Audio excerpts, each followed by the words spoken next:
إن الحمد لله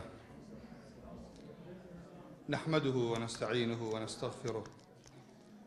ونعوذ بالله من شرور أنفسنا ومن سيئات أعمالنا. من يهده الله فلا مضل له ومن يضلل فلا هادي له، وأشهد أن لا إله إلا الله وحده لا شريك له، وأشهد أن محمدًا عبده ورسوله. أما بعد، فإن أصدق الكتاب كتاب الله، وخير الهدي هدي محمد صلى الله عليه وسلم، وشر الأمور محدثاتها، وكل محدثة بدعة، وكل بدعة ضلالة، وكل ضلالة في النار. اللهم أرنا الحق حقا وارزقنا اتباعه، وأرنا الباطل باطلا وارزقنا اجتنابه. اللهم إنا نعوذ بك أن نشرك بك شيئا نعلمه، ونستغفرك لما لا نعلمه. اللهم بك نقول، اللهم بك نستعين، اللهم آمين. مامۆستایانی بەڕێز، برایانی بەڕێزم، خوشکانی بەڕێز، ئەسسەلامو عەلەیکوم وەڕەحمەتوڵڵاهی وبەڕەکاتوه. پێش هەموو شت داواکەم لەخوا بۆ خاتری ئیسمی عەظەمی خۆی، خوای گەورە عاقبەتی هەموو لایەکمان بەخێر بگەڕێت. خوای گەورە بۆ خاتری ناوە پیرۆزەکانی خۆی شەرمەزاری ڕۆژی لیقا و دیداری خۆیمان نەکات. خوای گەورە هەموو لایەکمان لە فیتنەی دین، لە فیتنەی دنیا بپارێزێ. خوا بە فەضڵی خۆی، بە منەتی خۆی، بە چاکەی خۆی، خوای گەورە لە دنیا و لە ئاخرەت هەموو لایەکمان بەختەوەر کات بۆ خاتری ئیسمی عەظەمی خۆی، عاقبەتمان بەخێر بگەڕێ. ئامین یا رب العالمین. برا بەڕێزەکانم، خوشکەکانم، ئێمە بە فەضڵی خوای پەروەردگار منەتی لەگەڵا کردوین، ئومەتی سەیدی بەشەریەتی. و ئەم ئومەتە قورئان کە ئەفەرمێ كنتم خير أمة أخرجت للناس، باشترین ئومەتی خوای پەروەردگار فراهمی هێناوێ بۆ بەشەریەت و ئەم زەویە بەخۆیەوە بینی بێتی ئومەتی محەممەد صلی الله عليه وسلم. ئومەتی محەممەد لە ڕۆژی قیامەتیشە سەرەڕای ئەوەی زۆرترین ئومەتە شایەتی ئەدەن لەسەر ئومەتانی کە پێغەمبەر نوح عليه السلام وعلى نبينا أفضل الصلاة والسلام 950 ساڵ بەردەوام بانگی خەڵکی کردو بەلای خوا، بە شەو و بە ڕۆژ، بە ئاشکرا و بە نهێنی. لە ڕۆژی قیامەت خوای پەروەردگار پرسیاری لێکا ئەو ئەمانەت و دینەت گەیان، دەڵێ بەڵێ. ئەڵێ کێ شایەت؟ ئەڵێ ئومەتەکەم. ئومەتەکەیان ئەڵێ ما ئەتانا من نەذیر. فەرموودەی صەحیحە، ئەڵێ ئێمە هیچ پێغەمبەرێکمان بۆ نەهاتووە. 950 ساڵ بانگی خەڵکەکەی کردووە، لە ڕۆژی قیامەت ئەڵێن خوایە هیچ پێغەمبەرێکمان بۆ ناتووە. خوای پەروەردگار عەزە وەجەل بە نوح فەرمیێ، ئەڵێ خوای گەورە گەیاندم. ئەڵێ کێ شایەتە؟ ئومەتی محەممەد. ئومەتی محەممەد شایەتیەدەن کە نوح ئەو ئەمانەتەی گەیاندوڵێ خوای گەورە ئێمە لەکوێ، ئەو عەهدە لەکوێ؟ بەڵام لەبەر ئەوەی ئێمە پێغەمبەرەکەمان شایەتی داوە، هەموو پێغەمبەران ئەدای دینی خوای پەروەردگاریان کردو گەیاندویانە. کەوا بوو ئەم ئومەتە کە باشترین ئومەتە، ئەم ئومەتەی کە شاهێتە لەسەر ئومەتەکانی کە ئومەتی عەدل و وەسەتە. ئەبێ ئینسانی مسلمان چی پیا و چی ئافرەت هەوڵ بدات زۆر خەمخۆر بین، زۆر لەخوا بپاڕێنەوە لە دەرگای ئێمەوە ئەم ئومەتە جوانە نەیارانی ئیسلام بە ناشرینی پیشانی خەڵکی نەدەن. دووبارەی ئەەکەمەوە، خوشکی ئەبێ زۆر زۆر وریابێ، ئاگای لە سەرپۆشەکەی بێ، ئاگای لە هەڵسوکەوتی بێ، ئاگای لە ماڵداریەکەی بێ، ئاگای لە پەروەردەکردنی مناڵەکانی بێ. مامۆسایەک لەسەر مینبەر، مەسئولێک، برایەک بەڕیشۆ بزانێت تۆ ئومەتی ڕەسوڵ الله صلی الله علیه وسلم خەیر ئومەتە. ئەگەر پێغەمبەر صلی الله علیه وسلم زیندوو بێتەوە بێتە ناومان، تەماشا کە بێتە ماڵەکەمان، بزانم ئایا ماڵ و منداڵی ئێمە ڕوومانەیە بڵێن ئەی پێغەمبەر صلی الله علیه وسلم ئێمە ئومەتی تۆین، ئێمە هەڵگری بەرنامەکەی تۆین. کەوا بوو ئەم خەیریەتە ئینسان بەشی دەستی کەوتووە، بەوە دەستی نەکەوتۆ بڵێ قورئان لوغەی عەرەبیە، بەوە دەستی نەکەوتۆ شوێنی قوڕەیش بکەویت، بە بەرنامەکەی خوا دەستی کەوتووە ئەم خەیریەتە. چونکە قورئانە فەرمێ ئین الدین عند الله الئیسلام. دین لای خوای پەروەردگار لە دینێکە ئەمڕۆ لەسەر زەویە بە دین حسابێت، دینێ لە ئاسمانە کە دینە لای خوای پەروەردگار ئەو شەریعەتێکە بۆ پێغەمبەر صلی الله علیه وسلم دابەزێ. کەوا بوو بەشێک لەو خەیریەتە، بەشێک لەو ڕێز و حورمەتە، بەچی ئینسان تاوەکو زیاتر ئیلتیزامت بەو دینەوە بێت تاوەکو زیاتر شوێن کەوتووی پێغەمبەر صلی الله عليه وسلم تۆ خەیریەت باشترین ئومەتی سیفەتەکەت بەدەست هێناوە. لێرەوە ئەڵێم ئەوە بڵێم کە پێغەمبەری خوا فەرمێ صلی الله عليه وسلم أنتم توفون 70 أمة ئێوە تەواوکەری 70 ئومەتن بەڵام أنتم خيرها وأكرمها على الله باشترین ئومەتێ چاکترین ئومەتێ لای خوای پەروەردگار لەم 70 ئومەتە ئومەتی محەممەد صلی الله عليه وسلم. ئەم پێشەکە من مەبەستێکمەیە کە ئێستا پێکۆڕێنە سەری چ ڕەبتێکی لەگەڵ مانگی ڕەمەزانە هەیە. کاتێ تەماشای ئومەتی محەممەد بکەین صلی الله عليه وسلم ئومەتی پێغەمبەر صلی الله عليه وسلم تەمەنی ئەم ئومەتە تەمەنی تاکی ئەم ئومەتە کورتە. کاتێ تەماشاەکەی ئەم ئومەتە بەم تەمەنە کورتیە وەکو ئیمامی مالکە فەرمێت کاتێ تەمەنی ئومەتانی پێشوو پیشانی پێغەمبەر درا صلی الله عليه وسلم فكأنه تقاصر أعمار أمته ألا يبلغوا من العمل مثل الذي بلغ غيرهم في طول العمر. پێغەمبەری خوا صلی الله عليه وسلم وەکو وایە وابینی ئومەتێکە 2000 ساڵ تەمەنی بێ ئومەتێکە بەس دەعوەکەی پێغەمبەر نوح 950 ساڵ بووە ئاەت پێشتر تەمەنی چەندێ بووە دوای ئەو تۆفانە تەمەنی چەند بووە پێغەمبەر نوح عليه الصلاة والسلام کاتێ ئەم تەمەنی ئومەتانی پێشویان پیشان پێغەمبەردا صلی الله عليه وسلم وەکو وایە تەمەنی ئومەتی خۆی زۆربەی خەڵکەکەی لە 6 ساڵ تا 70 ساڵ تەمەنەکە کەمی هەیە بگاتە 100 ساڵ بەشێکی زۆریشمان هەر لە گەنجێتیە دنیا بەجێ ئەهێڵین. وەکو وایە پێغەمبەر صلی الله عليه وسلم بینی عمل تەمەنی ئومەتەکەی کەمە چۆن ئەتوانێ بگاتە کردەوەی ئومەتانی پێشووە خوای رب العالمین عز وجل فأعطاه الله ليلة القدر خير من 1000 شهر. خوای پەروەردگار شەوێکی لە شەوەکانی بەخشیە ئومەتی محەممەد صلی الله عليه وسلم خێری 1000 مانگی هەیە. باش ئەگەر کەسێ هەموو ساڵەکان لە لەیلەت القەدر بگرێت مانگێکە ئاخر ڕۆژەکەی خوای گەورە خەڵکی ئازا دەکات لە ئاگر ڕزگاریەکات کەوا بوو ئێمە پێشەکەم بۆ ئەوە بوو ئەم ئومەتەکە خەیر الئومەتە بە دینەکەوەیە ئێمە بمانەوێت ئەو خەیریەتەمان دەستکەوێت ئەبێ ئیلتیزاممان بە دینەوە بێت ئیلتیزامی ئێمە بە دینەوە بەبێ تەقوا نابێت.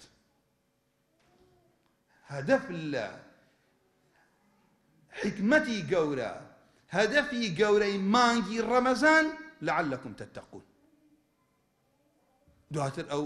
پند و دەرزانەی کە وەرئەگرین کەوا بوو ئەم مانگی ڕەمەزانە ئینسان چۆن ئەگەیەنێتە تەقوا هەدیەیەکی گەورەی خوای پەروەردگارە ئەگەر بێت و دیاریەکی بچووک لە لای کەسێکەوە بێ بۆ تۆ خۆشەویست بێت ئەبێ ڕێزی لێ بگری. خەڵکی وابووە هەر حەزی کردووە ئەو ڕۆژە ئەو دیاریە لە گیانیا دەرکەوێت لەبەرەوەی فڵان کەس بزانێت کە ئەم پیاوە خۆشحاڵە بە دیاریەکەی تۆ لله المەثل الأعلى. دیاریەکی گەورەی خوای پەروەردگار عەز وجل ئەگەر خوای گەورە بۆ ئەوەی دانیاوە ئێمە کلیلی بەختەوەری کلیلی تێگەشتن لە دین کلیلی فورقان کە ئەگەر کاتە بوو دواتر ئەمانەی شەڵا ڕوونەکەینەوە کاتێک کە خوا ئەم دیاری بۆ ئێمە دانیاوە ئەبێ من وەکو سەلەفی ئەم ئومەتە پێش هاتنی ڕەمەزان یا ڕەبی خوایە بمانگەێنی بە ڕەمەزان هەموو دوعا بکەین بگەینە ئەم مانگە پیرۆزە نەکرد لە ئێسەوە لێی بترسین دنیا گەرمە یانە خواردنەکەم چییە ئەوەی کە ڕەمەزان بگرێت و کۆتایی هات و ئەو ئیسیفادەی نەکرد ساقط بۆ لە ئیمتیحانەکە کە بۆ تازە ساڵێک لە تەمەنی ڕۆشت کە بریتە لە فێربوونی تەقوا و دواتر ڕوونەکەن و تەقواکە چییە. بەڵام من ڕەمەزان ئەگەر تەنها برسێتی و تینوێتی بێ ئاسانترین شتە لە ڕۆژووە خەڵکێکی زۆرە هەر بۆ ڕاضە ئەو ئیشاکا خۆی جاری وایە مانگێکە لە بژێرێ خواردن ناخوا لەبەرەوەی بەدەنی پێویستی پێێتی و باوەڕشی بە دین نییە. جا بۆیە لێرە ئەم مانگە برا بە ڕێزەکانم خوشکەکانم عولەما ئەفەرمون مەدرسەیەکی تەربەویە ئەمە قوتابخانەیەکە پەیمانگایەکە بۆ پێگەیاندنی تاکی مسلمان بۆ ئەوەی ئیرادەی بەقووەت بێت بەرامبەر سنووری خوای پەروەردگار نەبەزیێنێت و هەر شتێکە حکمی خوا بوو ئەم ملکەچ بێ بۆی ئەوە نەبێت تەماشاکە بزان بەرژەوەندی ئەم لەکوێیە بەرژەوەندی لە یاسا و قانون بوو ڕوو کاتە ئەوێ بەرژەوەندی لە شەرع بوو ڕوو کاتەوێ ئەوە شەرعەکەشی بۆ خوای پەروەردگار نییە عەزە وەجەل ئەو کاتە بۆ تەنفیذکردنی شەریعەتی خوای پەروەردگار لە هەر شوێنێ شتێک زیانی دینی یا دنیای تیابوو بەدەنی یا دینی تیابوو ئەمە خۆی وا پەروەردە کردی بێت مزاڵ بێتە سەر نەفسی خۆی کە وەکو ئینسانی مسلمانە بێ ئیرادەی بەهێز بێت هەر کەسێ بەو ڕوحیەتەوە خوا پێی ببەخشێ ئەوەی دەستکەوێت ئەوە بەڕاستی ڕەمەزان فرسەتێکە بۆ فێربوونی ئەو تەقوا ئەو هەستکردنە بە دیداری خوای ڕەب العالەمین هەستکردن بە چاودێری و ڕەقیبی خوای پەروەردگار بۆیە قورئان ئەفەرمێت یا ئەیوهە الەذینە ئامەنوا نیدایەکە خوای گەورە بمان گێڕە بۆ ئیماندارانە ئیمانە شەرعیەکە ئەگەر کەسێک باوەڕی بەخوا هەبێ و باوەڕی بە ڕۆژی دوایی هەبێت عمل و قەولی نەبێت لای خوا مسلمان نییە ئیبلیس خوا لە شەڕیمان پارێزێ سوێنە خوا بە عیزەتی خوای پەروەردگار باوەڕی بە ڕۆژی زیندوو بوونەوە هەیە دوعاکە داواکە خوایە ڕێگان بدە تا ڕۆژی زیندوو بوونەوە بەڵام ئیبلیس چیەوە کانە من الکافرین وصار من الکافرین بوو بە کافر کەوا بوو باوەڕە شەرعیەکەیە یا ئەیوهە الەذینە ئامەنوا ئیمان قەول و عەمەلە خۆتی بۆ ئەم نیدا ئامادە بکەی بزانم خوا داوای چیمان لێکە خوا چیمان لێ قەدەغەکە كتب عليكم الصيام كما كتب على الذين من قبلكم لعلكم تتقون بۆ چۆن خوای گەورە فەرمێ کوتیبە طبعاً ڕۆژوو یەکێکە لەوانەی ئەوەی باوەڕی بە واجببوونی نەبێت لە دین دەرەچێت ڕوکنی ئەم دینەیە ئەم دینە یەکێ لە پایەکانی کە لەسەری وەساوە مانگی ڕەمەزانە خوای گەورە ئەم ڕۆژوەی لەسەر فەرزکردین چۆن لەسەر ئومەتانی پێشووی فەرزکرا بەڵام بۆ لعلكم تتقون دوات الرونية كانوا زعم تقوى معناي چيا بيش موشت من مرة ما معناي تقوى وأمانة برنامج إخوة پروردگار كقرآن برابر رزق كانم خشكة كانم باش يكي زور للنهامتي ودلطنجي وجندلي وشيرازي خيزان تيكشونو طلاق زوربونو ببركتي لا تمن مان ببركتي لا علم مان ببركتي لا كسابت مان ئەولاد وەکو پێویست ڕێز لە دایک و باوکی ناگرێ ئافرەت وەکو پێویست ڕێز لە مێردی ناگرێ مێرد وەکو پێویست حورمەتی خێزانی خۆی ناگرێ بەعشیە و عامەکەی دووریمانە لە منهەجەکەی خواوە کە قورئانە دووریە لە قورئان قورئانیش بیشی خوێنیت و لەبەریشی کەیت و تەجویدەکەشی بزانی ئەهلی تەقوا نەبیت لێی تێناگەیت ئەمە یەکێک لە دەرسە هەرە گەورەکانی ڕەمەزان كبوي بأهل تقوى أو بأهل قرآن ذلك الكتاب لا ريب فيه هدى للمتقين يكم آيات لسورة بقرة إخواني أم قرآن الرئيبشان درب أهل تقوى كابو الرمضان أيوه بما نقرين يتوبوا تيغشن لبرنامج إخوة كي شيء من تيغشن للقرآن پیغمبری خوا فرمی صلی الله علیه وسلم ده صلاة دارکان بدوای خیری خویانا لقرآن نگرین دژمن زارە بێتە سەریانە کێشە ئەکەوێتە بینی خۆیان لە دوور دژمنانتیان خێراتیانە خۆن ئەمە کێشەی ئەمڕۆی ئێمەیە خێراتمان خۆمان مەحرومین تایە کێشەش لە بینی خۆمانە هەیە سبەبی چییە ئەوە عیلاجە معنەویەکەیە کە ڕەسوڵ الله صلی الله علیه وسلم ئیشارەتی پێ کردووە ئەمە خاڵێک کەوا بوو ئەمە بۆ هەر کەسێک کە صاحبی دڵێکی زیندوو بێ پیاو بێ یا ئافرەت دەڵێ کاکە کێشەی من لە قورئان وەکو پێویست تێناگەم زۆر نایخوێنم شەو بە دیاری وەدانانیشم لەبەری ناکەم خەمم نییە مناڵەکانم سەبەبەکەی دڵەکەم هەست بە تەقوا ناکا پاشان ئەی بۆ ئاخرەت برا بەڕێزەکانم خوشکەکانم ئێستا کۆمەڵێ خەڵک ئەولاد چەند خۆشەویستە ڕەوانەی خارجیەکەن یان نایکەن جاری وایە و باوکە ئەمیرێت کوڕەکەی نابینێ لە خارجە گەڕێتەوە ئەو دایکەوە فاتەکە کوڕەکەی خۆی نابینێ ژن و پیا و چەند خوای گەورە مەوەدە و خۆشەویستی خستوەتە بینیانەوە جاری وایە ئافرەت مێردەکەی خۆی نێرە لەبەرەوەی نەختێ لە ئەوروپاشتی دەستکەوێ وایە وانە ئەمە کەمێک خۆشی ئەوروپا دینی هەندێکمانی خستۆتە فیتنەوە بەڵام با تەماشا بکەین بزانم ئەهلی تەقوا چیان هەیە مقابل بە دنیا ئەو ئاەتە من سریع ئیشارەتی پێکەم لە سوورەتی زوخرف خوای پەروەردگار عەزە وەجەل ئەفەرمێت ولولا أن يكون الناس أمة واحدة لجعلنا لمن يكفر بالرحمن لبيوتهم سقفا من فضة ومعارج عليها يظهرون ولبيوتهم أبوابا وسررا عليها يتكئون وزخرفا وإن كل ذلك لما متاع الحياة الدنيا خوائي پروردگار عز وجل فرمي لبر أو نبوايا أمتها موي أبو بصاحب يك منهجو يك عقيدة وبيرباور ككفرة ماڵی بێباوەڕەکان بەڕەحمان بەخوای بەبەزەیی وام لێکرد سەقفی ماڵیان چی بێت هەمووی زیو بێت پلەی ماڵیان پلەکانەی ماڵیان پێژەی ماڵیان هەمووی ڕازاوە بێت زی و بێت خوای پەروەردگارە فەرمێ کە سەر ئەکەوتنە سەریە دەرگای ماڵیان تەختی ماڵیان هەمووی بە زی و ئاڵتونەم ڕازاندنەوە بۆ لەبەر ئەوەی ئەمە مەتاعی دنیایە مەتاعی دنیا لای خوا ڕێزی نییە بەڵام ئەمان لەبەر ئەوەی خوا ڕەحمی کردووە ئێمە تەحەمولی بەشەریەت تەحەمولی ئەم تاقیکردنەوەی نەئەکرد هەر تەماشاکەن ئەو خەڵکێکی لە خۆشی ئەژین ئێستا خەڵکمان ناڕوا لە ئەوروپا خۆیەکا بە یەهودی و نەسڕانی لەبەرەوەی ئیقامەی بدەنێ چەنەها خەڵک بووە لەو محامیانە وتیانە کاکە قەدەری خواوا بووە محامیە بەریتانیەکە مسلمان بوو تێکاکمە ڕاست ناکەن چۆن دین ئەگۆڕن لەبەر خاتری خامە من خۆم ئەو قسەیان لەگەڵ خۆما کردووە کابرا قەدەری خوای گەورەوا بووە لەگەڵ چوار قەشەیە ڕۆژ کوردی خۆمان ڕۆشتۆتە ژوورۆ لەبەرەوەی ئیقامەی بدەیت من وازم لە دینی ئیسلامیە ناوە ئەمە ها مەتاعێکی کەم کۆتایی پێ دێت بەڵام خوای پەروەردگار عەزە وەجەل وای نەکرد لەبەرەوەی تەحەمل ناکرێت خەڵکانێک ئەو کاتەها ئەمانە دەخشی خۆشیەگەژین بەڵام ئەمەی ئەخیرە من مەبەستە والآخرة عند ربك للمتقين آخرت کە فەنائی بەسەرا نایە دنیا فەنائی بەسەرا دێ دنیا ئەگەر بێت و ئەویش واز لە تۆ نێریە مەرگ واز لێکا تۆ وازی لێهێنیت پیری واز لێکا لەزەتی لێ نەبینی خەڵکێکی زۆر هەیە زۆر دەوڵەمەنە تەمەنا ئەکا دینارێکی نەبێ بەس نەخۆشیەکانی بڕوات چونکە شەو ناخەوێت لەزەت لە خواردنی نابینێ لەزەت لە ماڵ و منداڵی نابینێ شەو تا بەیانی ئەناڵێنێت بۆ لەبەرەوەی دنیا داری ئیبتیلا ئەکەس نییە تا سەر ئەوەی کە ئێستا گوێ لە منەگرێ هەمووتان تووشی ئێشوازار و ناڕەحەتی نەبوون کێ هەیە لەم مەجلیسە خۆشەویستێکی نەمرد بێت کێ هەیە لەم مەجلیسە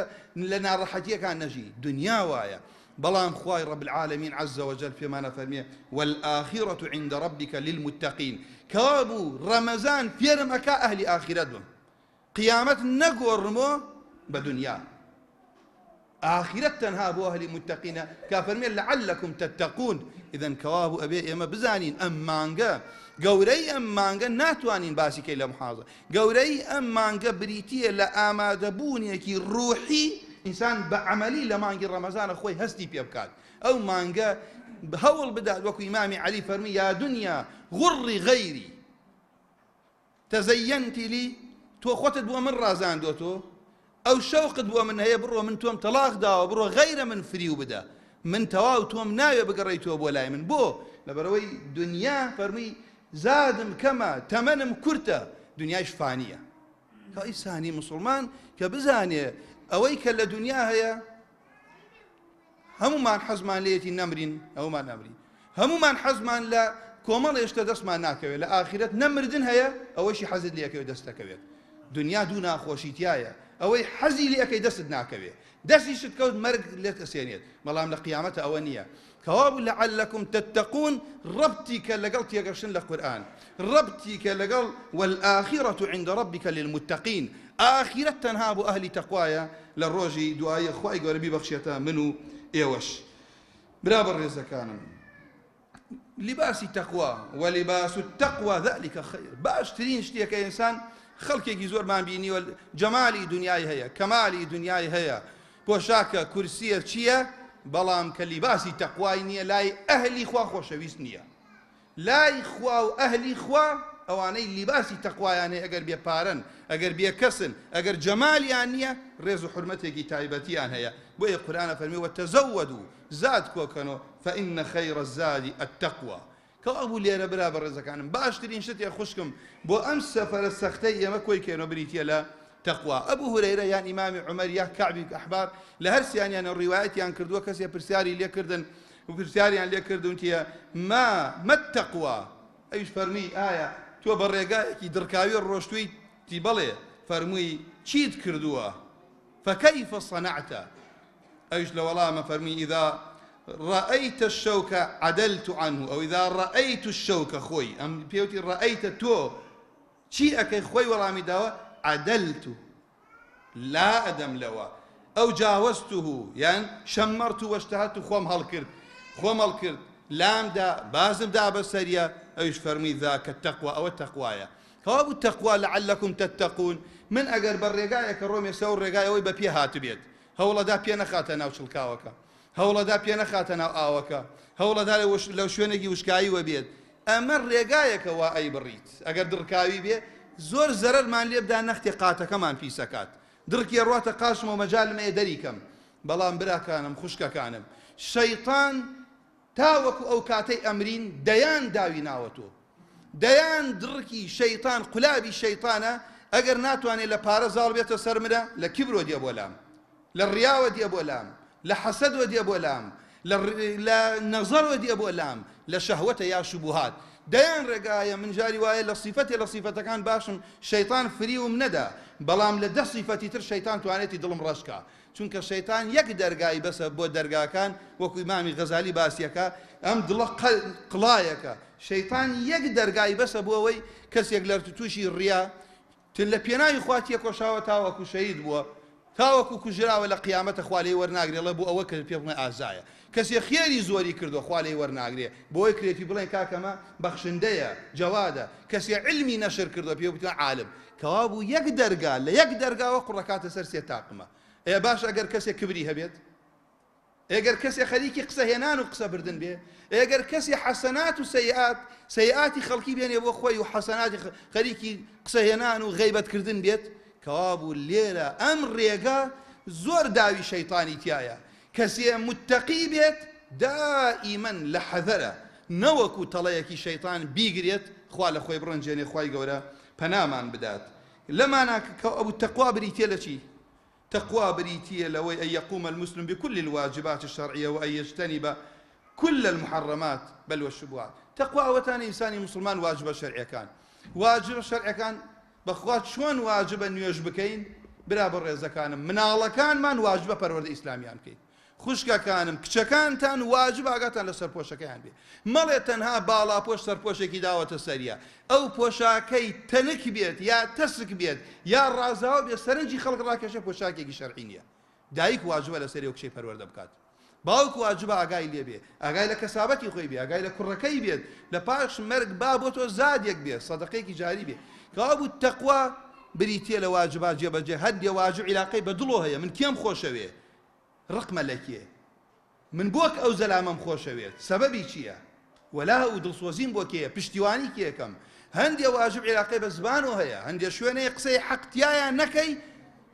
حەق و باتڵ تێکەڵ ئەبێت لە میرات تەوزیعکردنیەکە بێدەنگی لەوەی کە میرات بەشی خوشکەکە نادرێ بەشی کچەکە نادرێ بەشداری ئەو تاوانەی لە وەسێت جێبەجێکردنیەکە دینی ئیسلام هیچ زاویەیەکی لە ژیانە نەهێڵاوەتەوە إلا قسەی تیا کردووە چونکە دینێکی کاملە هیچ زاویەیەکی لە ژیانە کچەکە چۆنە دەیتە شوو بزانم بە پێی شەرعیانە کەسابەتەکەت سیاسەکەت پۆشاکەکەت چۆنە تۆ کەوا هیچ نەماوە خانیوەک دروستەکەی لەم ڕۆژانە تەلەفۆنیان بۆ کردم برایە زۆر بێت قەت بوو کاکە لەگەڵ ڕێز و حورمەتم بۆ هەمووتانەوە هەموو بینەرونێ وەڵا کاکە ئاخر چۆنە بێ من ئەم ئاودەسەر ڕوو نەکەمە قبلە نابێت و پشتی نەکەم لە قبلە نابێت ئیسلام هاتووە تەدەخولی ئەوەی کردووە چۆن بینایی ئەو تەواڵێتە دانی چۆن ئەڕۆیتە ژوورۆ چۆن دێیتە دەرەوە ئەم دینە عەزیمە هیچ نەیڵاوەتەوە بۆیە خوای ڕەب العالەمین چۆن حرامە لە غەیرە خوا بپاڕێیتۆ حرامیشە غەیرە خوا شەرع دانێت خوا قبوڵی نەکردووە شەریکیە بێت ئەمە لێرە کەمەڵ ئەم تەقوا کەسێ ئەهلی تەقوا بێ ئەبێ هەموو ئەم جانبانە واجبات جێبەجێ بکات ها برا خوشکەکانم کە ئەڵێ تەقوا یعنی جێبەجێکردنی واجبات ئەی واجبات سبەی ڕەمەزان دێت خۆپاراستن لە حرامەکان ئێستا بڕۆن تەماشای دەوڵەت عەرەبیەکان بکەن هەر لە ئێستەوە 50 فیلمیان ئیعلان بۆ کردو مسلسلات لەبەرەوە ئەترسن لە مانگی ڕەمەزان ئومەت زیندووە کاتۆ ئومەت فێری تەقوا بوو ئومەت لە قورئان تێگات ئومەت فێری تەقوا بوو خۆی لە حرامە پارێزێ بەڵام واد لێ ئەکە هەر لە ئێستەوە نییە دەیان بە هەموو شێوەیەک کۆمەڵێ مسلسلەیان دانیاوە لەبەر ئەوەی ڕەمەزان بە تاوان بیبینە سەر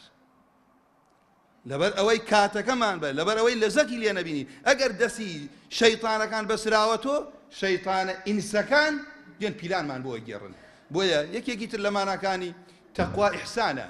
عەرەب ئەڵێ ئەحسەنتە العەمەلە یعنی ئەتقەنتە العەمەلە کەوا بوو تەقوا فێرتەکا لە ئوموری دونیاشە ئەو کەسەی کە کریەکاری ئەکات لە خوای گەورە ئەترسێت چونکە ئەن تەعبود الله كأنك تراه فإن لم تكن تراه فإنه يراك چەند خۆشە تخوا کچێکە ڕاتە زانکۆ لە بەرچاوی باوکی ونە بێت براکەی نایبینێت مێردەکەی نایبینێت بەس ئەگەر لە تەقوا پەروەردە بێ خوای بینێت کەوا بوو هەڵە ناکات حورمەتی باوکیە پارێزێ حورمەتی دایکیە پارێزێ حورمەتی براکەیە پارێزێ دوای چاوپیسەکان گاڵتە ناکەن بڵێ وەڵا فڵان کەس باسی نوێژەکات و تەماشای خوشکەکەیکەن چیەکا و چیەکات تەماشای ژنەکەیکەن ئەوەیە کە تەقوا کە لە مانای ئیحسان ئەدات لە ئوموری دین و دنیا وا پەروەردە دەکاتەوە خیانەت نەکەی ئەو جادانەی ئێمە کە پیاتین ڕۆژانە کە خەڵک خوای گەورە ڕوحی ئەو خەڵکە بپارێزێت ڕۆژانە ئەبینن خەڵک تیا ئەچێت واللهی بە پێی تەقوا دروست بکرێت بەشی 50 ساڵە کارجادەیەک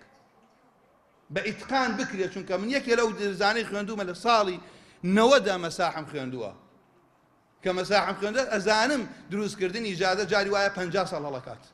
بەڵام بەو شەرت و شوڕەتەی کە هەندەسە داینیاوە بەڵام ئەگەر من بیر لەوە بکەمەوە حتا من خۆم بینیمە قماش فرۆش ڕۆشتووە لە سین قسەی کردو و تێتی ناوی بلەقەی ئەم قماشەیان بنووسە ئیتالیا ئەوەنە نسبەکەی با هین بێت و ئەوەنەی تر بکەرە لایلۆن بۆ من دەرمان ڕۆشتوە دەرمان بکرە ڕوحی خەڵکی لەسەرە دەرمان بکرە و تێتی ئەوەنەی مادەکەم بۆ دانێ باخەکەی با گەج بێت و بە هەر شتێکی کە بێت ئەمە کەواب و ما ئەحسەن العەمەل هەستی بە ڕەقیبی خوا نەکرد خەل ئەبۆیە کە باس لە ڕەمەزان و تەقوا ئەکرێ هەموو ژیان ئەگرێتەوە کەوابوو من غەشەنا فەلەیسە منا ئیتر لە هەموو ڕوویەکەوە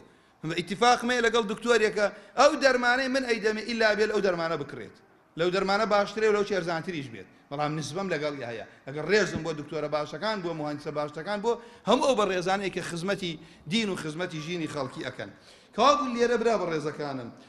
خوشکە بەڕێزەکانم تەقوا بریتیە لە خەشیەیەکی بەردەوامی خوای گەورە و حەذەر دائما ئینسان بترسی ها نیوەی شەو نییە لە ترسی کامیرە نادێن لە ترافیک لایت ئەخلاقێکە ئیسلامیش فێر دەکات مخالفە نەکەیت لە ئوموری ئیدارە لە کافریشی وەرەگری لە ئوموری عەسکەری لە کافریشی وەرەگری دینی ئیسلام وایە بەڵام شەرع عەقیدە و عیبادەت تەنها لە خوای پەروەردگار عەزە وەجەل وەرئەگیرێ بۆ ئیمامی عەلی فەرمووی تەقوا الخەوف من الجەلیل تەقوا ترسە لە خوا کە ئینسان مناڵەکەت پەروەردە کرد لە خوا بترسێت لێرە بێت لەوە چێ عورفی گەرمیانی لای ئێمە جیاواز بێ لە عورفیەرە هەندێشت لێرە عەیب بێ لە لای ئێمە نمونەتان بۆ یانمە مەجاری تیا بێ هەندێشت لە شوێنێکی تر بەس ترسی خوای بوو لە هەموو شوێنێ خۆی پارێزێت باشە پاشان ئیشکردن بە قورئان پاشان ڕازی بوون بە قەلیل الرضا بالقەلیل واللهی من کەسێک دۆست و ناسیارمان بوو کەسێکی دەوڵەمەند بوو ئافرەتێکی هێنا بە دڵی بوو جەمالێکی هەبوو خوای گەورە پێیدا بوو هەندێک لە گیانی نەختێت تووش سووتانە شتێکی بەسیط دکتۆری ئەم عێراقی هەمووی پێگەڕادایەوە خەمی بوو چۆن بیوە بۆ ئەوروپا دە ئینسانی مسلمان باڵای کورت بێت نابێت نابیسێت ڕەش بێ سپی بێ لەگەڵ ئەڕاتە بەردەم ئاوێنەکەڵێ اللهم حسن خلقی کەما حەسەنتە خەلقی خوایە تۆ مصوری تۆ منت وا خەڵقرە گاڵتەکردن بە خەڵقی ئینسان ئەستەغفر الله خەتەرە گاڵتەکردن بە مصویرەکەی کە خوایە خوا کێشاوێتی کاوابوو لێرە من مەبەستم ئەوە بۆ ئەوە بڵێم کاتێ ئێمە ئەڵێن ڕازی بوون چەند کەسەیە بەو بەشەکەمەی خوا پێی بەخشیوە ئەحەسێتۆ خێزانی لە پاڵی ئەو کرێکاریەی نییە من خەڵک ئەناسم برا بە ڕێزەکانم قەت پارەی بەشی سەری مانگی ناکات خۆشترین ژیانیە مناڵ و کوڕ و کچی لە لای ئەو گاوکە دەسێنێتە سەریانە وا ئەزانێت دنیای خۆیەتی خێزانی وا ئەزانێم دنیا گشتی خۆیەتی خەڵکیش ئەناسم باوەڕتان بێ سیارە بە گوێرەی مۆدەلە گۆڕماڵیان خۆشیتیانە ئەولادەکان هیچیان ڕێزە دایک و باوکیان ناگەن ئەگەر نامەوێ عنی مەترسم نمونە زۆر باس بکەم دوایی حەز ناکەم کەس بێرە لای خۆم بەڵام باوەڕتان هەبێنیە ئەو کەسانێک کە جاری وایە ڕخنە لە ئیسلام ئەگرن لەگەڵ ئەڕۆی باسی بەختەوەری خێزانەکەی هەناسەیان هەستەکەی ئان لە چی تاڵیەکە ژین خۆم بینیوە بۆ ئەزانم کوڕەکەی بە قسەی ناکا کچەکەی بە قسەی ناکا خێزانی بە قسەی ناکا بە کیلۆش ئاڵتونیانەیە کەوابوو لێرەیە ئەگەر خوای گەورە یارمەتیدا تەقوا فێرتەکاش ئیمامی عەلیە فەرمیێ چۆن ڕازی بووی بەبەش قد أفلح من هدي إلى الإسلام ورزق كفافا وقنع به أو كما قال بختورا سرفراز أو كسيك هداية دراوة بو إسلام أوانيك بي بجي خوار رزقي داوة بلام قناعتي يا هروها أخو آماده كردن بو مردن أما ما ناي تقوى بو أما نا برابر رزا كانم خشك كانم أما نا لناو أصحاب هبو لناو تابعية هبو بويا بون بن نموني عملي بو قرآن توانيان قيادي بشريات بكن كم بون خواسر كوتني بيا بخشين شنك علم ما في قلوبهم إما زورين إيسا بلام وكو كفي سر دريا واين کە ئەمە کابرا ئامادەیە بۆ عەشرەتەکەی تووڕە بێ، ئامادەیە بۆ کەسابەتەکەی تووڕە بێ، ئامادەیە بۆ کیلۆیە تەماتەی خەڵک لە خۆی عاجز کات. باوەڕتان بێت لەم ماوەی کە دەرزی میراسمە بووە چەنەها برا لەگەڵێک عاجز بووە، دایک لە ئەولادی خۆی لەسەر پارە عاجز بووە، چەند کەس ئامادەیە خەڵکی لە پێناوی خوا لە خۆی بڕەنجێنێت. دڵنیاش بن ئەوەی لە پێناوی خوا خەڵک لە خۆی بڕەنجێنێ، خوا و خەڵکی لێ ڕازیە بێت. ئەوەیشی خوا عاجز کا لەبەر خاتری دنیا، خوا و خەڵکی لێ عاجزە بێت. بەڵام عاقیبەت تۆ تەماشای ئەم دەقە مەکە، هاوڕێکت کە لەکە دوو لە ئێوە لە کەسابەتەکەی غەشەکات کە دەستی ئەگری، دوای 2 ساڵەوە ڕەحمەتی لێ بێت. بەس کاتێ چاوپۆشی لە غەشەکە یەکەی لە هیچ شوێنێ ناتوانانی سەربەرزکەیت. تۆڵێ کاکە ئەوەنە پیاوە باشووی بۆ ڕازی بوویت. هەمووشمان ئەمەمان لە ژیانی ڕۆژانە بینیە لەو کەسانەی کەوا ئەکەن. ئەو پیاوە بەڕێزانە ڕەسوڵ الله خۆی صلی الله عليه وسلم قاچەکانی ئەوەنە لەسەری ڕاوەستا بوو، ئاوسا بوو، شەقی بردبوو، شەو تا بەیانی ئەگریا. ئیمامی ئەوبەکر ڕۆژێ فەرمووی یا لەیتەنی كنت شەجەرەة تعضد ثم تؤكل. خۆزگا دارێکە بووم ئەوەریە و دوایەوە ئەیان خوارد. ئەوەنە ئەترسا، عەشەرەی مبەشەرە بوو، ئەوە نەترسیا خوا محاسەبەی بکات. هەموو جارێ ئیمامی ئەوبەکر کاتێ نانیان بۆ ئەهێنا، خۆی ئەیزانی پارەی خۆیەتی بە حەڵاڵی دەری کردووە، پرسیاری لە غولامەکەی ئەکرد فمن ئەین الطعام یا غولام، ئەم خواردنە لەکوێ هێنات بۆم؟ قەدەری خوا جارێکیان پرسیاری نەکرد. کە پرسیاری نەکرد ئەو غولامە پێیوت ئەی ئەمیری ئیمانداران یا خەلیفەتە ڕەسوول الله لم لم تسألي لم لم تسألني كسؤالك في كل مرة. هەموو جار تۆ پرسیارەکە ئەم خواردنە لەکوێ بۆم جارە بۆ پرسیارە دەکرد. ئیمامی ئەوبەکر بیری کەوتە فەرمووی ئێستا پێتەڵێم فمن ئەین لەکە الطعام یا غولام. وتی فەرمووی وەڵاهی من کاتی خۆی لە زەمەنی جاهیلیە بۆ هەندێک خەڵک چاکەیەکم کرد، چاکەکەم بریتی بوو لە جادوکردن، ئەوان ئێستا مقابل بەوە ئەم پارەیان بۆ هێناوە. ئەم خواردنە من حەزم کردە، ئەم جاریان من لەو خواردنەی خۆم. پەنجەی کرد بە قوڕگەی ئیمامی ئەبوبەکر بە زۆر ئەو لوقمە ئەو تیکەنانەی هێناوە، پاشان فەرمووی والله لو لم تخرج تلك اللقمة إلا مع نفسي لأخرجتها. والله ئەگەر ئەو تیکە لە مەعیدەم نەهاتایەتە دەرۆ، لەگەڵ ڕوحمە نەبوایە ڕوحم لەگەڵ هێنا دەرۆ. ئەوەنە ئەترسان لە خوای پەروەردگار. یعنی سێ ئێمە شوبوهات، تۆ بڵێ ئاڵتون بە قەرز حرامە، بڵێ خوشکەکەم ئەو پۆشاکەت ئاوایە کورە گوناهەک خەڵکی چاوپیس نەزەرت کات، بڵێ خوشکەکەم ڕەمەزان خۆت و مناڵەکانت کاتا مێردەکەت لە مزگەوتەکە ئەگەڕێن و تەراویحەکەن، تۆش بڕۆ لەگەڵ یانە یا لە ماڵ و ئاگات دێبێ سەرقاڵی مسلسل مەبە، شەیطان دێتە ماڵەکەت، خوای گەورە ماڵی هەموو ماڵێوەش بپارێزی لێی. کەوا خۆزگا من ئەرە و گوناهەم ئەبوو. ئەی چی بکەین وەڵی تاقەتمان نییە، سبەی ئەمرین، خوای گەورە عاقبەتی هەموو لایەکمان بەخێر بگەڕێ. ئیمامی عومەرم ئایەتەی خوێند وەقیفوهم ئینەهم مەسئولون. یەک مانگ خەڵکی سەردانی کرد لە مەسائلی نەخۆشی کە تووشی نەخۆشی بوو. ئێستا کە باس لە مەسئولیەت ئەکرێ برا بەڕێزەکانم بەخوا زۆر گەورەیە. ڕۆژێکیان ئەگەڕا خۆی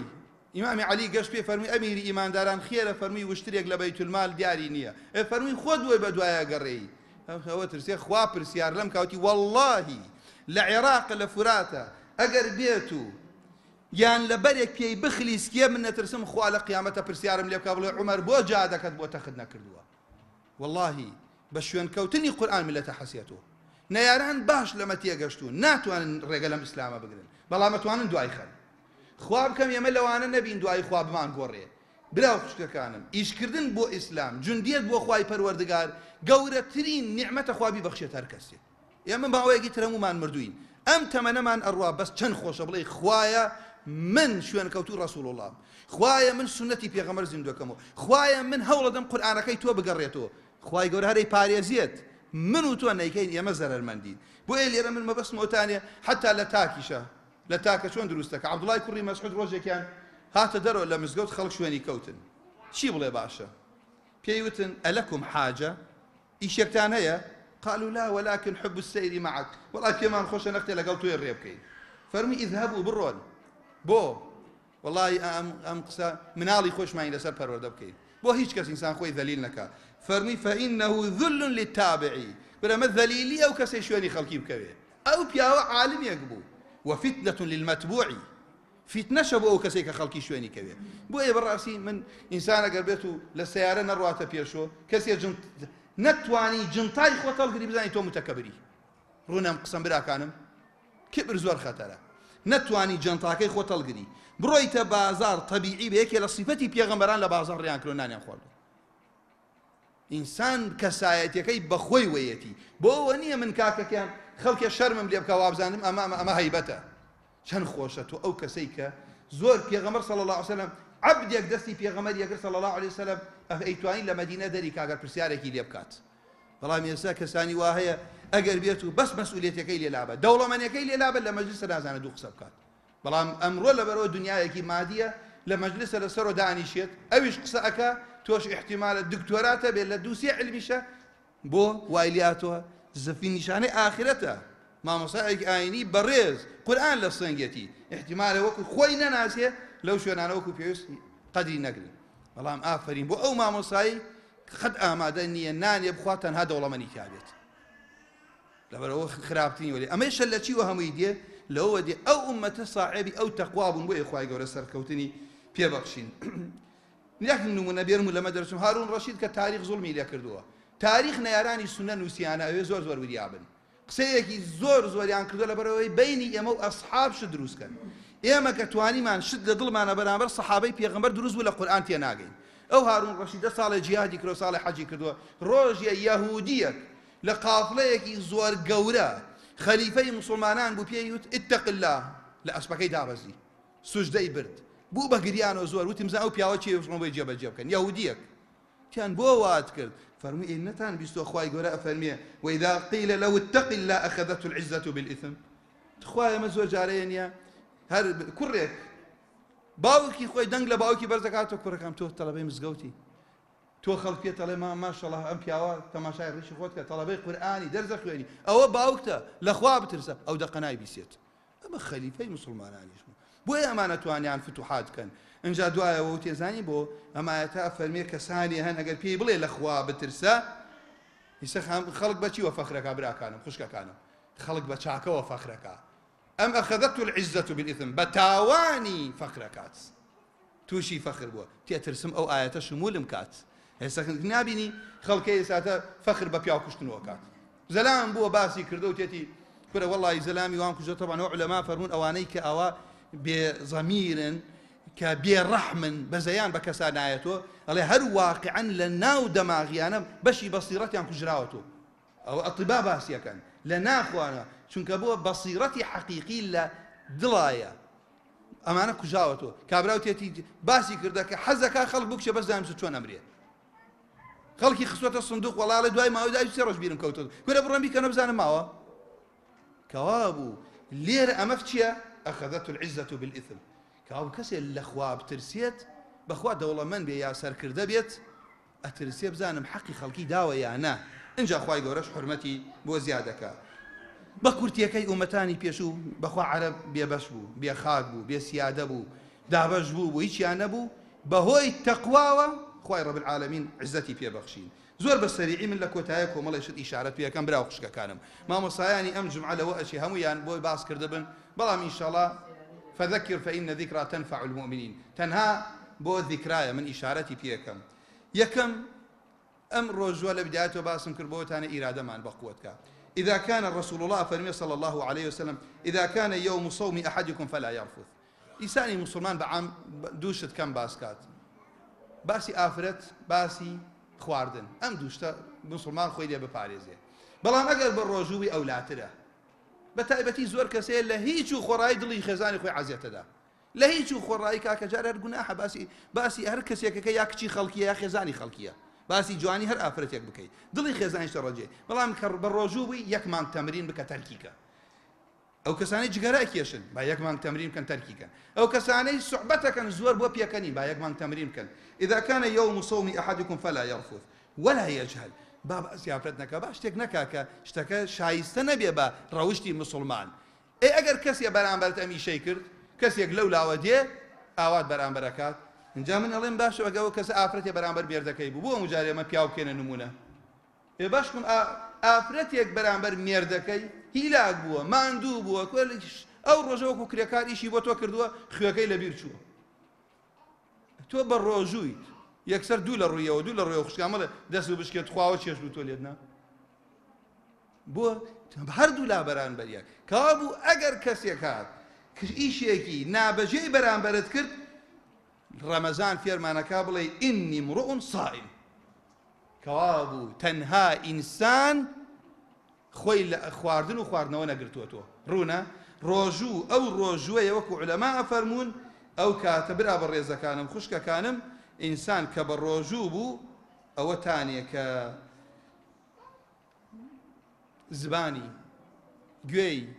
چاوی بە ڕۆژوو بە گنە ئاسانترین ڕۆژوەتان ئینسان دەست لە خواردن و خواردنەوە هەڵبگرێت ئەوەی شەوکو ڕەسوڵ الله فەرمی صلی الله عليه وسلم من لم يدع قول الزور والعمل به والجهل فليس لله حاجة أن يدع طعامه وشرابه بەخوا ئینسان خوا پێویستی بەوە نییە من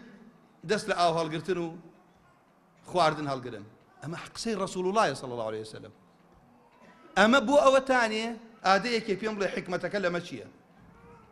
برا خوشکەکانم ئەم خاڵاگاتان لێ بێ حکمەتەکە لەوە چییە ئاو هینان لێ حرام کردوین ئەزانن چی پرسیارتان لێ بکەم ئاو خواردن ێزانن واجبە وایە ئەوەنەی کە جسمم بپارێزیە خواردنی ئاو واجبە خواردن بۆ بەدەن ئەوەنەی جسمم بپارێزیە واجبە جگە لەوە حەڵاڵە لە ڕەمەزانە خوای ڕەب العالەمین شتێک کە جسمم بێ ئەو نامێنێ ضرورە پێی لە ڕەمەزانە خوا حرامیەکات ڕوونە قسەکەم کەوا بوو تۆی موسڵمان هەڵێ ئەگەر شتی حەڵاڵ جسمم پێویستی پێیەتی حرامە لەسرم ئەولاترە خۆم لە حرام بپارێزم کە بە زەرەری دین و جسمی تایە ڕوون بوو قسەکەم شتێکە حەڵاڵە خوا حرامی کردووە تۆ خۆت لە حەڵاڵێ گرتووە تۆ ئێستا چۆنە ڕۆی حرامێ بکەی کەوا بوو دەست هەڵگرتن لە حەڵاڵەکە ڕام ئەهێنێ دەست هەڵگرم لە حرامەکان ئیتر حرام لە چاومە لە گوێمە لە دەستمە لە دڵمە تا کۆتایی بەڵام یاخوا لەو کەسانە نەبین کە پێغەمبەری خوا ئەفەرمێ صلی الله عليه وسلم رب صائم حظه من صيام الجوع والعطش هەندێک کەسەیە بەشی لە ڕۆژوو ئێمە بۆ ڕۆژوو ئەگرین فێری تەقوابی بۆ ڕۆژوو ئەگرین لەبەرەوەی تەماعمانەیە خوا لێمان خۆش بێ هەر لە پارشیەوە هەڵسی بڵێ خوایە پێغەمبەرەکەتە فەرمێ صلی الله عليه وسلم من صام رمضان إيمانا واحتسابا إيمان يعني إيمان بوجودی خوا إيمان بواجببوونی ڕەمەزان احتساب چاوەڕێ ئەجرەکەی ڕاستە ها ئاوەکە لە پاڵ دانەداوە نایخۆی نانەکە برسیتە نایخۆی مناڵەکەشمان وا فێر بووە ئومێدت هەیە خوا لەسەرەوە پاداشت داتۆ لەیلەت القەدریش بە هەمان شێوە تەراویحیش بە هەمان شێوە زۆرم نەماوە مامۆستا ئەوە دانێ دووتە دەقە کۆتایی پێ دێن و تەواو بوو تەماشاکەن کەوا بوو خوشک برای بێت تا قەت نەبێ مامۆستا وەڵی ئێمە ئەسەف مامۆستا ئەگەر نیو لاپەڕە بخوێنێ خەڵکی دەست لە دوای ڕەمەزانەکە دێ دەرەوە غیبەتیەکە مامۆستاتە ئیمامەتی بۆ تۆ کردووە پلەت بەرزە بێتەوە ئەوێ مانایەکیە بێت ئەگی نەک ئابرانیە خۆم لە نوێژە بووم تێتی بسم الله الرحمن الرحیم قل هو الله أحد الله أكبر ڕاکردنە لە نوێژ خۆم لە مزگەوت ئەمەم بینیوە ڕاکردنە لە نوێژ تۆ لە لیقای خوای ڕەب العالەمینی پێغەمبەر صلی الله عليه وسلم لە ماندووبوونە ئەی فەرمووی ئەی بیلال قامەت بکە با ئیسراحەت بکەین نەک ئێمە لە کۆڵمانی کەینەوە کەوا بوو ئەمە خاڵێکە لە تەراویحە لە خواردنە ئێ باشە برا بە ڕێزەکانم کەسانێکیشەن چییە تەنها شەو نەخەوتنیان بۆ بێنێتەوە لە لەیلەت القەدر وەڵڵی ناوکەی دانیاوە لەگەڵ براکەی نەمێرا بڵێم لەگەڵ خوشکەکەی بڵێ کاکەم جار ئافرەت بە نمونە هێنەوە غیبەتەکەن کاکە مسلمان چۆنە بێ وابێت ئینەمە المؤمنون ئەخوا جا خراپترین غیبەتەوە تانێ بە ئایەت و حەدیث دەست پێ بکەی ئەو قسەی بن بە ئایەت و حەدیث دەست پێ بکەی ئایەتێکە خوێنی لەبەر براکەت بشکێنیتەوە حەدیثێکە خوێنیتەوە مە زۆر خەتەرە ئینسان کاکە مسلمان کەی وایە قورئانە فەرمێ ئینەمە المؤمنون ئیخوە فڵان کەس واوە ئەو دەستەکەتە غیبەتکردن ئەوەی تۆ خەتەرە ئەوەی ئەو لەوەش حەقیش بێ جا لێرە برا بەڕێزەکانم لێرە ئەوەتانێ کە ئێمە بزانین ڕۆژوو یەکێکی تر لەوانە ئەوەتانێ لە قیامەتە پێغەمبەری خوا فەرمێ إن الصيام والقرآن يشفعان للعبد بەخوا ئەم ڕۆژوە دێڵێ خوای پەروەردگار ئەم کەسە بەهۆی من و ڕێگەم لێگر ئاو نەخوا ڕێگەم لێگر نان نەخوا ئێستا ئەی خوای گەورە فەشەفعنی فی تکام قبول کام کەسە ڕزگارکە و پێش کۆتاییەکەش ئەوە بڵێم خۆتان نەزان ڕەمەزان بۆ ڕەمەزان کەفارەتە بەڵام یەک مانای گەورە لەو حەدیثە هەیە کە پێغەمبەری خوا فەرمێ خوای گەورە ئەفەرمێ كل عمل ابن آدم له إلا الصيام فإنه لي وأنا فەرمێ هەموو کردەوەیەکی ئینسان بۆ خۆیەتی لا ڕۆژووی نەبێت ڕۆژوو بۆ منە منیش پاداش تێدەمەوە زۆر ئەمەمان بیست دەزانن بۆ ڕۆژی ئەم لەم حەدیسە شەرحمانەکە برایە پرسیاری کرد تی باشە نوێژ لە ڕۆژوو گەورەتر نییە بۆ نوێژ بۆ وانە ئەزانن بۆ یەکەم کەڕەت چونکە پێغەمبەرە فەرمی صلی الله عليه وسلم ئینسان لە هەموو پێغەمبەران ئومەتیان ترساندووە لە دەجال زیاتر لێتان بترسم شرکی ئەزغەرە ڕیایە چی بەنمونە هێناوەوتیان چۆنە فەرمی کەسێک نوێژەکات بە تەنها چاوە گێڕێ جا شەیطان ئەو کاتە دێ پەنجەرەت پێ ئەژمێرێ سەختی خانوت پێ ئەژمێرێ داڵغەت ئەڕوات کەسێک دێتە ژوورۆ یەکسەر خۆیە گۆڕێ ئەمە پێغەمبەری خوا ئەمە نمونەی هێناوە صلى الله عليه وسلم کەوا بوو لێرە لە نوێژە ڕیا هەیە بەڵام لە ڕەمەزان ڕیا نییە ڕەمەزان خەڵک فێری ئیحسانەکە هەستکردن بە ڕەقیبی خوا بۆ چونکە تۆ بە تەنها لە ماڵیش کەس نییە ڕۆژەکەت ناشکێنی ئیدەن لە ئەشتوانی بە ڕۆژوو نەبی بڵێ بە ڕۆژووی شەرعی تەنها لای خوای گەورە وەرەگیرە کەوا بوو لە ڕۆژووە ڕیا نییە ئەوەی کە ویستم بیگەێنم چییە سوفیانی کوڕی عوەینە ئەفەرمێ هەموو کردەوەیە لە قیامەت هەر کەسێ حەقی لە لات بێت کە حەسەناتت کە نەتوانی بیدەیتۆ حەسەناتی تۆ ئەبەن ئەوەی کە خوای گەورە نایدا بەوان بیبەن ڕۆژوەکەت خوای گەورە یەدەخیره لەکەڵ یەگرێ بۆت حتى يدخله الجنة تاوەکو خوای خاتە بەهەشت ڕۆژوو کە تەواومانە ئیخلاسی تایە و ئەم دووسێ دەرزەیش بە گرنگە زانم کۆتایی پێ بێنم یەکەم برا بەڕێزەکانم خوشکەکانم ڕۆژووی مانگی ڕەمەزان ئینسان فێری فورقانەکات ئەزانن فورقان چییە خۆ فرقان بريثية لوي يا أيها الذين آمنوا إن تتقوا الله يجعل لكم فرقانا فرقان أو نوري خواهي خاتا دلتو حق وباطل يك جاكيتو أزاني لقلت كي ويرازقوي يانا بريار تيكل ناكي خلق ناسم بيش 20 ساڵە کتێبی عەقیدەی نووسیوە ئێستا پەشیمان بۆ تۆ ڕووی کردێتە بەرنامەیەک بە شەرعی نووسێت خوا ئیستیقامەمان پێ ببەخشێت ئەوە فورقان کە تۆ توانیت حەق و باتڵ بکەیت خوای گەورە ئەو نورەتە داتێ کە تۆ شتت تێکەڵ و پێکەڵ ناکەیت باشە ئێستا ئەبێ دوای ئەوەنە ساڵە من پرسیارێک لە ئێوە بکەم ئێستا دیموکراسی ڕیباتی ئایا حەڵاڵە وایە وانە حەڵاڵە چییە پەرەستی ئازادی ئافرەت چی لەبەرەکە لەبەری کات ئایا لە شەریعەتی ئیسلامە وایە وەڵڵا کەسابەت ئازاد نیت حدودی هەیە لە کەسابەتە بۆت نییە لە خۆتۆ کەسابەت بکەیت بۆشت نییە پارەت لە هەموو شتێکە سەرف بکەیت ئافرەتیش بۆی نییە چی بپۆشێت بۆشی نییە مێرد بکات هەر کەسێ بێ مێرد بکات چوارشم تێنا دوای ئەوە مڵکی دنیات هەبێت لە دوای ئەوە شەرعەن حرامە بیکەی بە پێنج ئەو خەڵکەی تر ئەوە ناخوێنە ڕخنە لە ئیسلامەگرن باسی چوارەکە خۆیان لەگەڵ ڕێز و حورمەتیەوە کابرا جاری وایە باسیەکە 100 دەستگیرانی هەیە لەسەر شاشەکانی شەرمی لێ ناکەن بە تایبەتی باس لە ئەوروپاکەم جاکەوا بوو ئەم فورقانە ئاگامان بەبێت تەقوا ئینسان دەستی ناکەوێ دوو ئایا تەقوا عیلاقەی بە ڕزق هەیە هەرە وەڵڵاهی برا بە ڕێزەکانم تەماشاکەن بۆ ئومەت ولو أن أهل القرى آمنوا واتقوا لفتحنا عليهم بركات من السماء والأرض خواي گەورە فەرمێ گەر لە پاش ئیمان لەگەڵ تەقوایە کۆ کردو بەرەکاتی ئاسمان و زەویتان ڕێژێتە سەر خوای پەروەردگار هەمووشمان دەمانوتووە خواي گەورە ڕەزاقە نافەرمێ ومن يتق الله يجعل له مخرجا ويرزقه من حيث لا يحتسب نەزانی لەکوێوە خواي گەورە بۆ تێنێرێ بەخوا چەند بلا هەبووە چەند خوشک هەبووە ڕاستیان کردە لەگەڵ خوا دکتۆر جوابی کردووە بە دوعا و ئاوی زەمزەم خوای گەورە شیفای سەرەتانەکەی داوە نازانی خوا لەکوێوە دەرود لێ ئەکاتەوە تەقوا ئین ئەکرەمەکم عند الله ئەتقاکم بەڕێستان لای خواوەتانەکە ئەهلی تەقوایە تەقوای زیاترە باشە زان ئەمە مانای چییە ئینجا کەریم بەڕێز لای خوا ڕێزی خوا سنووری نییە چیە داتێ ئەو کەسەی لای خوا ڕێزی بێ لای ئەهلی خوا ڕێزی هەیە ئاگاتان لەم قسە بێ خوای گەورە جبریل بانگەکات فلان کەسم خۆشەوێت تۆش خۆشت بێ بە ئەهلی ئاسمان وڵێ خۆشتان بە ئەهلی ئەرز بڵێن خۆشتانێ عاقبەتیش برا بە ڕێزەکانم بۆ ئەهلی تەقوایە و بیزانن واعلموا أن الله مع المتقين خوا لەگەڵ ئەهلی تەقوایە کەوا بوو لە کۆتایەکەی ئەڵێم داواکەم لە خوا من و ئێوەش بگەێنێتە ڕەمەزان داواکەم لە خوا بۆ خاتری ئیسمی عەظەمی خۆی خوا لە مانگی ڕەمەزانە فێری تەقوامان کات خوا بۆ خاتری ئیسمی عەظەمی خۆی چۆن ئێمەی لێرە کۆ کردوتە لە باش کۆمان کاتەوە عاقبەتمان بەخێر بگێڕێ ڕەحم بە خۆمان و ماڵ و منداڵمان بکە ڕەحم بە دایک و باوکمان بکە، ڕەحم بە برا و خوشکمان بکە. یا ڕەبی خوایە ئەم کۆڕ و مەجلیسە ئێمە ئەو کۆڕ و مەجلیسە بێ کە تۆ لیان خۆشە بیت، ئەو کۆڕ و مەجلیسە بێ کە تۆ بەهەشتی پێ بەخشیت. یا ڕەبی خوایە ئەو کۆڕ و مەجلیسە بێ کە تۆ لە تووڕەیی و غەزەبی خۆتیان پارێزی. خوایە بۆ خاتری ئیسمی عەظەمی خۆت نەخۆشیەکانی دڵ و دەروونمان شیفا دەی. خوایە ئەوەمان قەرزاریمان لەسەر هەڵگری، ئەوەمان کێشەمانەیە کێشەمان حەلکەی. خوای پەروەردگار بەرەکەتیش بخەیتە کەسابەتی کاسبکارانمانەوە،